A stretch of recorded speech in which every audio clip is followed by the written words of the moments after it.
बिस्मिल्लाहिर्रहमानिर्रहीम। Chapter number 8 है bank reconciliation. अब बैंक रिकन्सिलिएशन क्या होती है? बैंक रिकन्सिलिएशन बेसिकली होती है कि जो हमारे पास बैंकिंग ट्रांजैक्शंस का रिकॉर्ड होता है, हमने उसको बैंक के रिकॉर्ड के साथ कंपेयर करना होता है और उसमें जो डिफरेंसेस होते हैं उस पर करेक्टिव एक्शन लेके उस डिफरेंस को रिमूव करना होता है। इसको बैंक रिकन्सिलिएशन कहते हैं। हर बिजनेस का बैंक में अकाउंट होता है। फॉर एग्जांपल ये हमारी बिजनेस है और ये बैंक है। जब भी हम बैंक में कोई अमाउंट डिपॉजिट करवाएंगे या बैंक से कोई अमाउंट विड्रा करेंगे तो हम अपने पास भी उसको रिकॉर्ड करेंगे और बैंक भी अपने पास उसका रिकॉर्ड रखेगा। या जो टोटल अमाउंट हमारी बैंक में होगी या बैंक में जो टोटल बैलेंस हमारा बैंक अकाउंट में पड़ा हुआ होगा, हमारे पास भी उसका रिकॉर्ड होगा और बैंक के पास भी उसका रिकॉर्ड होगा। हमारे पास बिजनेस में उसका रिकॉर्ड किस नाम से होगा? कैश बुक या बैंक अकाउंट के नाम से? कैश बुक में भी बैंक का कॉलम होता है या हम अपने जनरल लेजर में बैंक का अकाउंट बनाएंगे, उसमें उसकी डिटेल होगी। और बैंक में वो रिकॉर्ड किस नाम से होगा? बिजनेस अकाउंट के नाम से। बैंक ने हमारी बिजनेस के नाम से अकाउंट ओपन किया हुआ होगा। और बैंक क्या करेगा? At the end of each month जो भी हमारे अकाउंट का स्टेटस है वो एक स्टेटमेंट फॉर्मेट में हमें सेंड कर देगा। उसको बैंक स्टेटमेंट कहते हैं। मीन के बैंक के पास जो रिकॉर्ड होगा वो बिजनेस अकाउंट होगा। और ये कौन सा अकाउंट होगा? Current account. हो सकता है कि हमारे एक ही बैंक में एक से ज़्यादा अकाउंट्स हैं। उसमें करंट अकाउंट हो सकता है, सेविंग अकाउंट हो सकता है, डिपॉजिट अकाउंट हो सकता है, डिफरेंट टाइप के अकाउंट्स हो सकते हैं। रिकन्सिलिएशन सिर्फ करंट अकाउंट की होती है क्योंकि करंट अकाउंट वो अकाउंट होता है जिसमें जो रूटीन ट्रांजैक्शंस हैं वो होती हैं। तो अब हमारा जो बैंक में अकाउंट होगा, करंट अकाउंट होगा हमारी बिजनेस के नाम से, तो बैंक उसमें हमारी सारी ट्रांजैक्शंस का रिकॉर्ड मेंटेन करेगा। और at the end of each month bank हमारी अकाउंट का जो स्टेटस है वो एक स्टेटमेंट फॉर्मेट में हमें सेंड कर देगा। उसको बैंक स्टेटमेंट कहते हैं।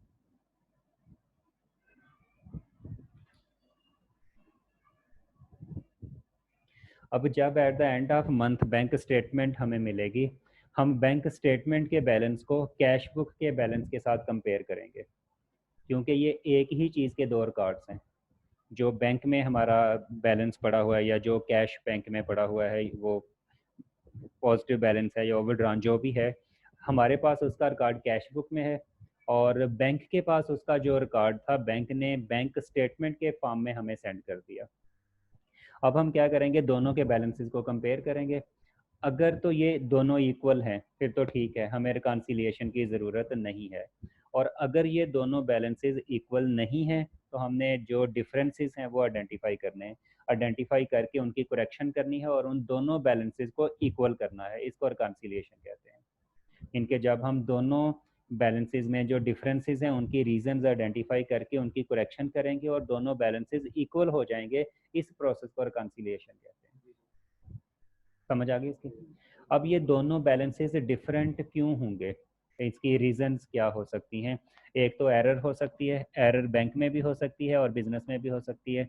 उसके बाद टाइमिंग डिफरेंस हो सकते हैं। टाइमिंग डिफरेंस फॉर एग्जांपल, हमें किसी कस्टमर ने पेमेंट की चेक के थ्रू, हमने उसको कैश बुक में रिकॉर्ड कर लिया लेकिन वो चेक हमने अभी तक बैंक में नहीं भेजा, या बैंक में भेज दिया हुआ है बैंक को मिला नहीं है, या बैंक को वो चेक मिल गया हुआ है बैंक ने अभी क्लियर नहीं किया, तो ये टाइमिंग डिफरेंस हो सकते हैं। या इसी तरह हमने किसी सप्लायर को पेमेंट की चेक के थ्रू, हमने कैश बुक में पेमेंट रिकॉर्ड कर ली लेकिन उस सप्लायर ने अभी बैंक में चेक प्रेजेंट नहीं किया, वो पेमेंट लेने बैंक ही नहीं गया अभी तक। तो जब तक वो हमारे बैंक से पेमेंट नहीं लेगा बैंक पेमेंट शो नहीं करवाएगा, रिकॉर्ड नहीं करेगा क्योंकि बैंक को तो नहीं पता कि हमने किसी को चेक दिया है। तो ये टाइमिंग डिफरेंसेस होते हैं। इसके अलावा बैंक चार्जेस, बैंक हमारे अकाउंट को मेंटेन करता है, उसके लिए बैंक ने चार्जेस कुछ डिडक्ट करने होते हैं और वो हमें तभी पता चलेगा जब हमें बैंक स्टेटमेंट मिलेगी। उसके बाद है डायरेक्ट डेबिट्स। डायरेक्ट डेबिट्स होते हैं कि डायरेक्टली हमारे अकाउंट में से कोई पेमेंट हो जाती है। और डायरेक्ट क्रेडिट्स होते हैं कि डायरेक्टली हमारे अकाउंट में कोई अमाउंट आ जाती है, कहीं से किसी ने हमें पेमेंट करनी थी वो डायरेक्ट हमारे अकाउंट में वो अमाउंट डिपॉजिट करवा देता है। तो ये भी कैश बुक में रिकॉर्ड नहीं हुई होगी, इसकी वजह से भी दोनों में डिफरेंस आ जाएगा। ये तो कुछ रीजंस हैं कि जो हमारा बैंक अकाउंट या कैश बुक और बैंक स्टेटमेंट, इन दोनों का जो बैलेंस है वो डिफरेंट क्यों आएगा। Bank statement shows the balance on current account of the business maintained by the bank. Bank statement में सिर्फ करंट अकाउंट का बैलेंस होगा, हम सिर्फ करंट अकाउंट को रिकनसाइल करेंगे, बाकी अकाउंट्स में जो ट्रांजैक्शंस होती हैं वो हम बैंक रिकन्सिलिएशन में इंक्लूड नहीं करेंगे। ये नेक्स्ट बताया हुआ है, any transactions with other accounts are not included in bank reconciliation. Cash book balances, अगर तो कैश बुक में हमारा पॉजिटिव बैलेंस है, नॉर्मल बैलेंस है, तो वो हमेशा डेबिट होगा, और अगर ओवरड्रॉन बैलेंस है, नेगेटिव बैलेंस है, तो वो हमेशा क्रेडिट होगा। क्योंकि अगर हमारा डेबिट बैलेंस है, इट मीन के बैंक में कुछ हमारा बैलेंस पड़ा हुआ है, तो बैंक हमारा डेटर होगा, इसलिए उसका बैलेंस डेबिट होगा। और अगर ओवरड्रॉन है, हमने बैंक से कोई अमाउंट ओवरड्रा की हुई, अब बैंक हमारा क्रेडिटर है, हमने उसको वो पेमेंट करनी है, इसलिए इसका बैलेंस क्रेडिट होगा। लेकिन बैंक स्टेटमेंट में ये बैलेंसेस अपोजिट हो जाते हैं। बैंक स्टेटमेंट में अगर पॉजिटिव बैलेंस है तो वो क्रेडिट होगा, क्योंकि अगर बैंक में हमारे पैसे पड़े हुए हैं तो इसका मतलब ये है कि हम बैंक के क्रेडिटर हैं, तो बैंक के पास हमारी बिजनेस का क्रेडिट बैलेंस होगा, क्योंकि हमारी जो बिजनेस है वो बैंक का क्रेडिटर होगी। इसलिए अगर नॉर्मल बैलेंस है तो बैंक के पास क्रेडिट बैलेंस होगा या बैंक स्टेटमेंट का क्रेडिट बैलेंस होगा। अगर ओवरड्रॉन बैलेंस है, नेगेटिव बैलेंस है, तो बैंक स्टेटमेंट का बैलेंस डेबिट होगा। समझ आ गई? ठीक है, तो अब ये याद रखना है कि कैश बुक का नॉर्मल बैलेंस डेबिट होता है, ओवरड्रॉन बैलेंस क्रेडिट होता है। लेकिन बैंक स्टेटमेंट का नॉर्मल बैलेंस क्रेडिट होता है और ओवरड्रॉन बैलेंस डेबिट होता है। कैश बुक और cash account is maintained in general ledger. अब जो कैश बुक या कैश अकाउंट या बैंक अकाउंट, ये हम कहाँ पे बनाते होते हैं? जनरल लेजर में। तो क्वेश्चन में वो कैश बुक का लफ्ज़ भी यूज़ कर सकता है, बैंक अकाउंट का, कैश अकाउंट का या जनरल लेजर का। सिंपल ये कि हमने ये देखना है, ये आइडेंटिफाई करना है कि जिस चीज़ की वो बात कर रहा है वो हमारा रिकॉर्ड है या बैंक का रिकॉर्ड है। जो चीज़ हमारे रिकॉर्ड में है वो कैश बुक भी हो सकती है, बैंक अकाउंट भी हो सकता है, कैश अकाउंट भी हो सकता है, और ये सारा कुछ कहाँ पे बनाते हैं? जनरल लेजर में। तो वो जनरल लेजर का भी लफा यूज़ कर सकता है। अगर जनरल लेजर मीन के वो इन्हीं में से कुछ होगा, सिंपल ये कि वो हमारे रिकॉर्ड की बात कर रहा है। और जो बैंक का रिकॉर्ड होगा वो हमेशा बैंक स्टेटमेंट ही होगी, क्योंकि बैंक के पास जो रिकॉर्ड होगा वो हमारी बिजनेस के नाम से वहाँ पे अकाउंट होगा, लेकिन बैंक वो सारा स्टेटमेंट, सारा स्टेटस हमें बैंक स्टेटमेंट की फॉर्म में सेंड करेगा। When any amount is received in the business, जब भी बिजनेस में कोई अमाउंट रिसीव होगी तो हम उसको कैश बुक में डेबिट करेंगे, मीन्स के कैश बुक में ऐड कर देंगे। और जब भी हम कोई अमाउंट पे करेंगे हम उसको कैश बुक में क्रेडिट करेंगे या कैश बुक में से लेस करवा देंगे। इसी तरह जब भी कोई अमाउंट बैंक में रिसीव होगी तो उसको बैंक स्टेटमेंट में क्रेडिट करेंगे या उसको बैंक स्टेटमेंट में ऐड करवा देंगे। जब भी कोई पेमेंट करेंगे हम उसको बैंक स्टेटमेंट में से लेस करवा देंगे या बैंक स्टेटमेंट में उसको डेबिट करेंगे। समझ आ गई? ठीक है, अब नेक्स्ट कैश बुक का बैलेंस, ये unadjusted balance on cash book है। हम कैश बुक का बैलेंस लेंगे और उसमें जो एडजस्टमेंट्स हैं वो करेंगे। अब एडजस्टमेंट्स कौन कौन सी होंगी? पहले हम इसमें ऐड करेंगे amounts added in bank statement not yet recorded in cash book. Mean के वो अमाउंट जो हमें रिसीव हुई वो बैंक स्टेटमेंट में तो रिकॉर्ड हो चुकी हुई है, कैश बुक में अभी वो अमाउंट ऐड नहीं हुई, तो हम उसको कैश बुक में भी ऐड कर देंगे। उसके बाद amount wrongly deducted from cash book, अगर हमने कोई अमाउंट गलती से कैश बुक में से लेस करवा दी थी उसको ऐड बैक कर देंगे, तो वो इधर ऐड हो जाएगी। उसके बाद amount deducted from bank statement not yet recorded on cash book, वो अमाउंट जो बैंक स्टेटमेंट में से लेस हो चुकी है लेकिन कैश बुक में से अभी लेस नहीं हुई, उसको हम कैश बुक में से लेस करवा देंगे। उसके बाद amounts wrongly added in cash book, कोई अमाउंट अगर हमने गलती से कैश बुक में ऐड कर दी थी तो उसको भी लेस करवा देंगे। तो ये सारी एडजस्टमेंट्स करने के बाद हमारे पास एडजस्टेड बैलेंस आ जाएगा ऑन कैश बुक, मीन के ये कैश बुक का करेक्ट बैलेंस आ जाएगा। जितनी भी इसमें डिफरेंसेस है, जो एरर्स वगैरह थी, वो सारी हमने एडजस्ट कर दी। उसके बाद बैंक स्टेटमेंट में भी सेम उसका अनएडजस्टेड बैलेंस ले लें उसके बाद हम उसमें ऐड करेंगे amounts added in cash book not yet recorded in bank statement. वो अमाउंट जो कैश बुक में ऐड हो चुकी है बैंक स्टेटमेंट में ऐड नहीं हुई, उसको बैंक स्टेटमेंट में ऐड करवा दें। उसके बाद वो अमाउंट जो हमने बैंक स्टेटमेंट में से रॉन्गली डिडक्ट कर दी थी वो भी ऐड बैक करवा दें।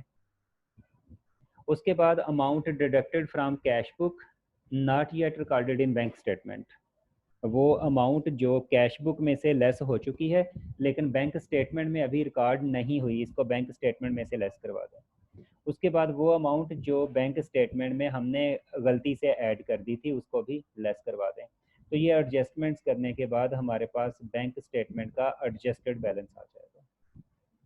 अब बैंक स्टेटमेंट का एडजस्टेड बैलेंस और कैश बुक का एडजस्टेड बैलेंस, ये दोनों बैलेंसेस हमेशा इक्वल होंगे।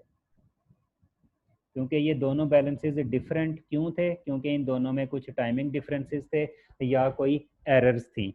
जब हमने वो सारी एरर्स और टाइमिंग डिफरेंसेस को एडजस्ट कर लिया है तो अब ये दोनों बैलेंसेस हमेशा इक्वल होने चाहिए। Adjusted balance on cash book is taken to statement of financial position. अब जो कैश बुक का एडजस्टेड बैलेंस होगा ये हम स्टेटमेंट ऑफ फाइनेंशियल पोजीशन में लेके जाएंगे। When question requires that calculate the balance on cash book or bank statement। अगर क्वेश्चन में सिंपल ये पूछा जाता है कि आपको बैंक स्टेटमेंट का बैलेंस दिया हुआ है, कैश बुक का बैलेंस कैलकुलेट करें, या कैश बुक का बैलेंस गिवन है, बैंक स्टेटमेंट का बैलेंस कैलकुलेट करना है, तो आपने एक्चुअल बैलेंस कैलकुलेट करना है। एक्चुअल बैलेंस मीन के अनएडजस्टेड बैलेंस कैलकुलेट करना है, ठीक है। और अगर क्वेश्चन में ये पूछता है कि आप कैश बुक या बैंक स्टेटमेंट का वो बैलेंस बताएं जो स्टेटमेंट ऑफ फाइनेंशियल पोजीशन में जाएगा, या वो कहता है कि एडजस्टेड बैलेंस, या वो कहता है कि करेक्टेड बैलेंस कैलकुलेट करें, तो फिर आपने एडजस्टेड बैलेंस कैलकुलेट करना है। अगर एक्चुअल बैलेंस पूछता है तो वो अनएडजस्टेड है। एक्चुअल बैलेंस मीन के जब हम कैश बुक बनाते हैं या जब हमें बैंक स्टेटमेंट मिलती है, बैंक स्टेटमेंट हमारे पास आती है, उस वक्त उस पर जो बैलेंस होता है वो एक्चुअल बैलेंस होता है और वो अनएडजस्टेड होता है। हम बैंक रिकॉन्सिलिएशन के प्रोसेस में उसको एडजस्ट करते हैं, तो वो जो एडजस्टेड बैलेंस है वो स्टेटमेंट ऑफ फाइनेंशियल पोजीशन में जाएगा। अब बैंक रिकॉन्सिलिएशन स्टेटमेंट कैसे बनेगी? ये जो ऊपर हमने दो एडजस्टमेंट्स पढ़ी, एक कैश बुक में और एक बैंक रिकॉन्सिलिएशन में और बैंक स्टेटमेंट में, हमने बेसिकली वही एडजस्टमेंट्स करनी होती हैं। वो दोनों जो एडजस्टमेंट्स, जो दो परफॉर्मास ऊपर हमने पढ़े थे, वो दोनों पैरेलल बना लें। ये एक स्टैंडर्ड फॉर्मेट है। हर क्वेश्चन, कोई भी बैंक रिकॉन्सिलिएशन का क्वेश्चन हो कैलकुलेशन वाला, उसमें यही एक ही फॉर्मेट बनना है। हर चीज़ जो कुछ भी मिसिंग होगा वो इसी से कैलकुलेट होना है। अब कैश बुक और बैंक स्टेटमेंट दो कॉलम बना लें, इन दोनों का एक्चुअल बैलेंस लिख लें। अगर तो दोनों बैलेंसेस गिवन है ठीक है, अगर कोई एक गिवन है दूसरा मिसिंग है वो हमने फाइंड करना होगा। उसके बाद adjustments in the cash book. Cash book में एडजस्टमेंट्स कौन कौन सी होंगी वो भी हमने ऊपर पढ़ा, कुछ चीज़ें ऐड होनी है कुछ लेस होनी है, वो कैश बुक की एडजस्टमेंट्स इसमें कर दें। उसके बाद एडजस्टमेंट्स इन बैंक स्टेटमेंट। बैंक स्टेटमेंट में एडजस्टमेंट्स कौन कौन सी होनी वो भी अभी हमने ऊपर पढ़ा कि दो चीज़ें ऐड होती हैं दो लेस होती हैं, वो बैंक स्टेटमेंट की एडजस्टमेंट्स इसमें कर दें। ये एडजस्टमेंट्स करने के बाद हमारे पास एडजस्टेड बैलेंस आ जाएगा और ये दोनों एडजस्टेड बैलेंसेस हमेशा इक्वल होंगे। समझ आ गई? अब अगर उसने कैश बुक का बैलेंस हमें दिया हुआ है, बैंक स्टेटमेंट का बैलेंस पूछा हुआ है, तो हम क्या करेंगे? कैश बुक के बैलेंस को यूज़ करते हुए पहले हम ये एडजस्टेड बैलेंस कैलकुलेट करेंगे। ये एडजस्टेड बैलेंस इक्वल होगा इस एडजस्टेड बैलेंस के, फिर हम इसकी रिवर्स वर्किंग करते हुए इधर चले जाएंगे तो ये बैलेंस आ जाएगा। और अगर उसने बैंक स्टेटमेंट का बैलेंस दे के कैश बुक का बैलेंस पूछा, फिर ऐसे ही रिवर्स करें, पहले इधर से इधर आएँ, उसके बाद ये एडजस्टेड बैलेंस इसके इक्वल होगा और फिर इधर से बैक चले जाएं, तो ये कैश बुक का बैलेंस होगा। हाँ जी, वो तो कैलकुलेशन है ना, सिंपल कैलकुलेटर पे वो करेंगे, तो ये कैश बुक का बैलेंस आ जाएगा। अगर उसने कैश बुक का एक्चुअल बैलेंस दिया हुआ है और कैश बुक का ही एडजस्टेड बैलेंस पूछा है, तो फिर आपने सिंपल ये कैश बुक वाली कैलकुलेशन करनी है। और अगर उसने एग्जांपल करनी है, अगर उसने बैंक स्टेटमेंट का एक्चुअल बैलेंस दिया है और बैंक स्टेटमेंट का ही एडजस्टेड बैलेंस पूछा है, फिर भी यही एक ही कैलकुलेशन करेंगे। लेकिन अगर उसने कैश बुक का एक्चुअल बैलेंस दिया है और बैंक स्टेटमेंट का एडजस्टेड बैलेंस पूछा है, तो आपने सिंपली कैश बुक का एडजस्टेड बैलेंस कैलकुलेट कर लेना है, वही बैंक स्टेटमेंट का एडजस्टेड बैलेंस होगा, सिर्फ साइन चेंज होगी। अगर इधर डेबिट है तो उधर क्रेडिट होगा, क्योंकि जो डेबिट बैलेंस है, पॉजिटिव बैलेंस है, वो कैश बुक में डेबिट होता है, बैंक स्टेटमेंट में वो क्रेडिट होता है, तो सिर्फ उसकी साइन चेंज होगी। इसी तरह अगर बैंक स्टेटमेंट का एक्चुअल बैलेंस दिया हुआ है और कैश बुक का एडजस्टेड बैलेंस पूछा हुआ है, तो आप सिंपली बैंक स्टेटमेंट का एडजस्टेड बैलेंस कैलकुलेट कर लें। जो बैंक स्टेटमेंट का एडजस्टेड बैलेंस होगा वही कैश बुक का एडजस्टेड बैलेंस होगा, जस्ट जो उसकी साइन है वो चेंज हो जाएगी। ये तो बैंक रिकॉन्सिलिएशन स्टेटमेंट हो गई। उसके बाद है terms used in bank reconciliation statement. ये इंपॉर्टेंट है, ये टर्म्स आपको पता होनी चाहिए कि इसके मीनिंग्स क्या हैं।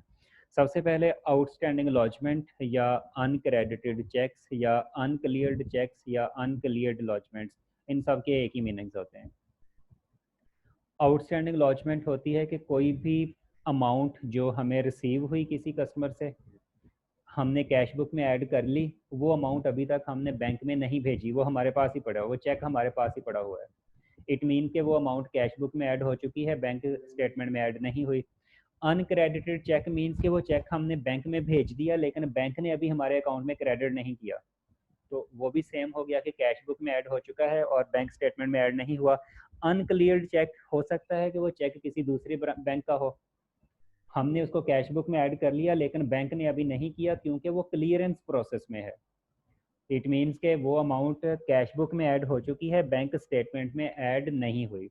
हम इसको क्या करेंगे, सिंपली बैंक स्टेटमेंट में ऐड करवा देंगे। समझ आ गई? उसके बाद है अनप्रेजेंटेड चेक्स या अनकलेक्टेड चेक्स। ये वो चेक्स होते हैं कि हमने किसी सप्लायर को पेमेंट करनी थी, हमने उसको पेमेंट कर दी, हमने उसको चेक दे दिया। जब हम उसको चेक देंगे हम कैश बुक में पेमेंट शो करवा लेंगे। अब उस पर्सन ने अभी हमारे बैंक से पेमेंट कलेक्ट नहीं की, इट मीन के वो अनकलेक्टेड चेक है, या उसने अभी तक वो चेक हमारे बैंक में प्रेजेंट ही नहीं किया, मीन के वो पेमेंट लेने बैंक गया ही नहीं अभी तक, तो इट मीन्स कि उसने अभी तक बैंक से पेमेंट कलेक्ट नहीं की थी। इसको हम अनकलेक्टेड चेक या अनप्रेजेंटेड चेक कहते हैं। तो ये क्या चीज़ है कि ये वो अमाउंट है जो कैश बुक में एज अ पेमेंट शो हो चुकी है, हमारी एक्चुअल पेमेंट है, हमने कैश बुक में इसको रिकॉर्ड कर लिया हुआ है, बैंक स्टेटमेंट में अभी ये पेमेंट रिकॉर्ड नहीं हुई, हम इसको बैंक स्टेटमेंट में से लेस करवा देंगे।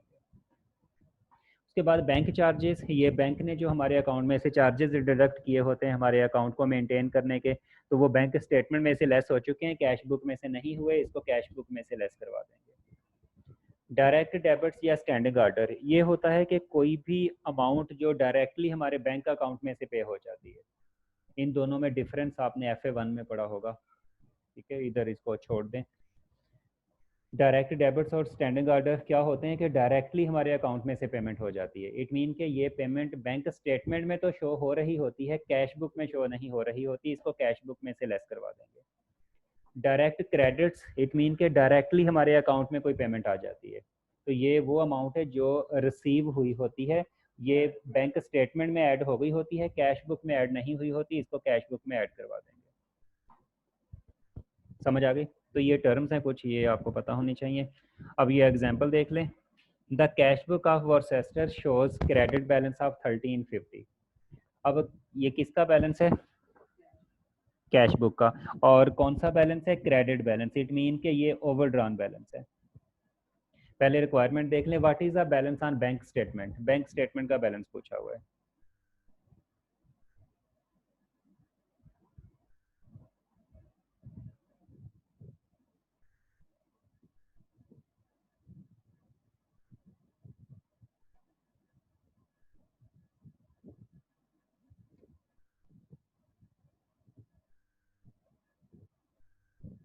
अब एक्चुअल बैलेंस हमें किसका दिया हुआ है? कैश बुक का। कितना है? 1350। और ये ओवरड्रॉन बैलेंस है क्योंकि क्रेडिट बैलेंस है। उसके बाद cheques of 56 have been written to suppliers. It mean कि ये चेक हमने अपने सप्लायर्स को दिए हैं, but not yet cleared by the bank. अभी तक बैंक ने क्लियर नहीं किया, मीन कि बैंक में वो अभी प्रेजेंट ही नहीं हुए होंगे, बैंक ने अभी वो पेमेंट नहीं की, तो ये अनप्रेजेंटेड चेक्स हैं, इसको हम क्या करेंगे? बैंक स्टेटमेंट में से लेस करवा देंगे। अनप्रेजेंटेड चेक्स, तो ये बैंक स्टेटमेंट में से लेस हो जाएंगे। कितनी अमाउंट है?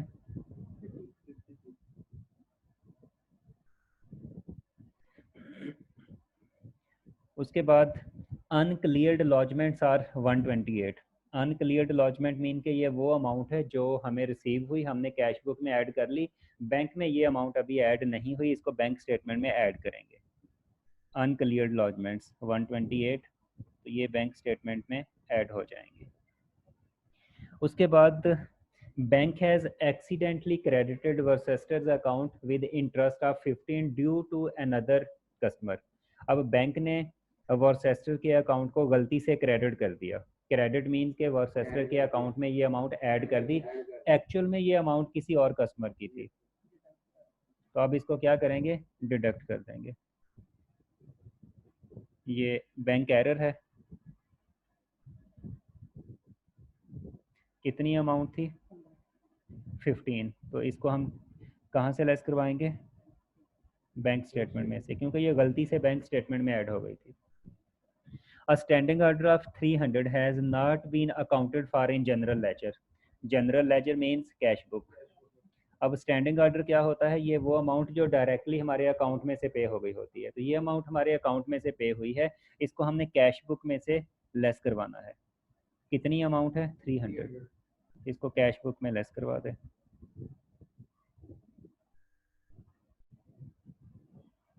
ये क्या चीज़ थी,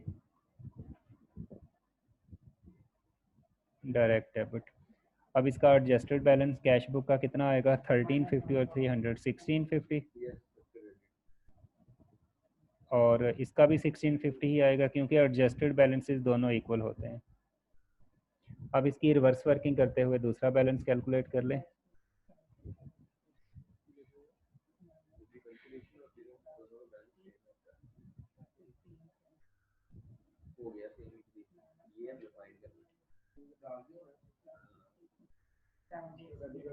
जी, तो ये बैलेंस आ जाएगा 1707 ओवरड्रॉन बैलेंस।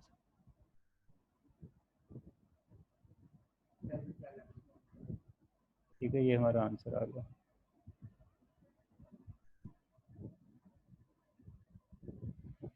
समझ आ गई इसकी। उसके बाद next example 2, Sharmeen's bank statement at 31 October 2018 shows a balance of 13,400। अब इसमें रिक्वायर्ड क्या है, what was the actual balance on Sharmeen's cash book. अब एक्चुअल बैलेंस मीन के अनएडजस्टेड बैलेंस पूछा हुआ है कैश बुक का। इसमें भी सेम फॉर्मेट जैसे पहले बनाया था।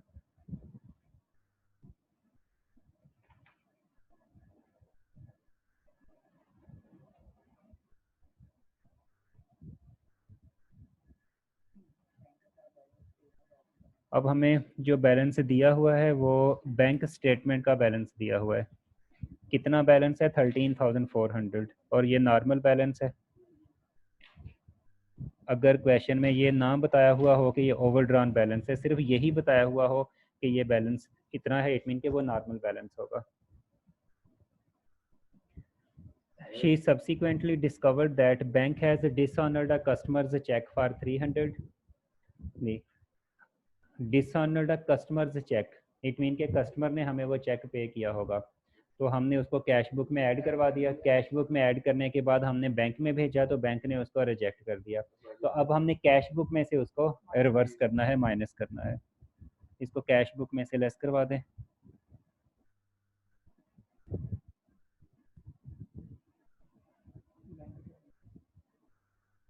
And has charged bank charges of 50, neither of which was recorded in cash book.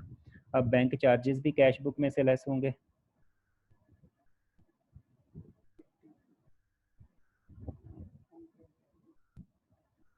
उसके बाद there are unpresented cheques totalling 1400। Unpresented cheques bank statement में से लेस होंगे।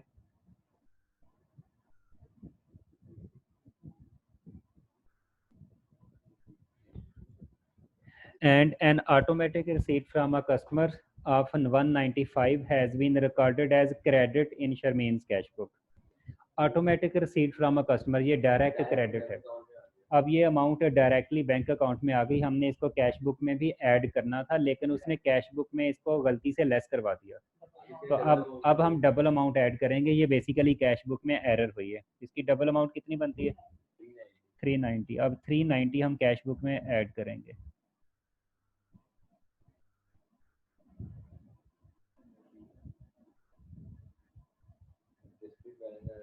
जी, अब इसका बैंक स्टेटमेंट का बैलेंस कितना आएगा? 12,000। ठीक है, ये नॉर्मल बैलेंस होगा और कैश बुक का बैलेंस भी यही 12,000 ही होगा क्योंकि एडजस्टेड बैलेंसेस हमेशा इक्वल होते हैं। अब इसकी रिवर्स वर्किंग कर लें। 11,960, तो ये कैश बुक का बैलेंस आ जाएगा, यही हमने कैलकुलेट करना था।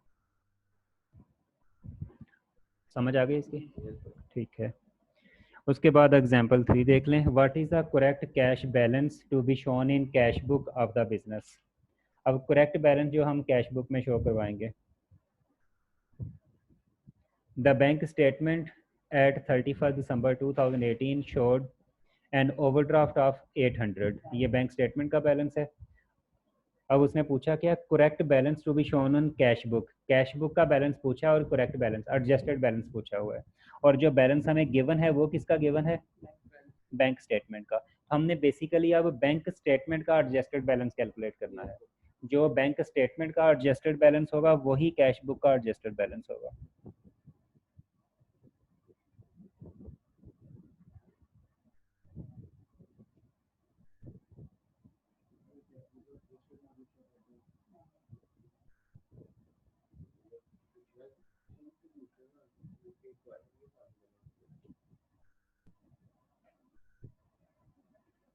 अब ये एक्चुअल बैलेंस हमें गिवन किसका है? बैंक स्टेटमेंट का। कितना बैलेंस है? 800 ओवरड्रॉन।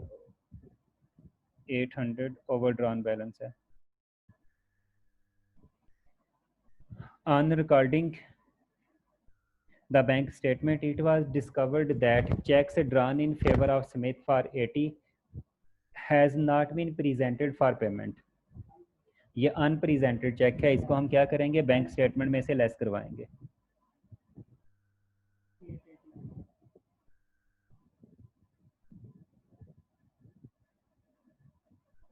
उसके बाद and that a check for 130 from a customer has been dishonored on 31st December 2018 but this has not been notified by bank to you। It mean के ये check dishonour हो गया जो कि अभी बिजनेस को बताया ही नहीं गया। मीन के हमने कैश बुक में अभी इसकी एंट्री नहीं की, इसको कैश बुक में से लेस करवाना है। इधर कैश बुक की एडजस्टमेंट तो हमने करनी ही नहीं है, हमने सिर्फ बैंक स्टेटमेंट का एडजस्टेड बैलेंस कैलकुलेट करना है। तो ये बैंक स्टेटमेंट का एडजस्टेड बैलेंस कितना आ जाएगा? 880 ओवरड्रॉन बैलेंस, और यही सेम बैलेंस कैश बुक का होगा। अब इसका आंसर आएगा 880 ओवरड्रॉन या 880 क्रेडिट। अगर ये बैंक स्टेटमेंट का एडजस्टेड बैलेंस पूछा होता फिर इसका आंसर होना था 880 डेबिट। अब इस तरह के क्वेश्चंस में जो ऑप्शन होगी उसमें 880 डेबिट भी होगा, 880 क्रेडिट भी होगा। अब अगर वो बैंक स्टेटमेंट का एडजस्टेड बैलेंस पूछता फिर ये डेबिट होना था। अब क्योंकि कैश बुक का है तो अब ये क्रेडिट, अमाउंट सेम होगी, सिर्फ साइन चेंज हो जाएगी क्योंकि कैश बुक का ओवरड्रॉन बैलेंस क्रेडिट होता है, बैंक स्टेटमेंट का ओवरड्रॉन बैलेंस डेबिट होता है।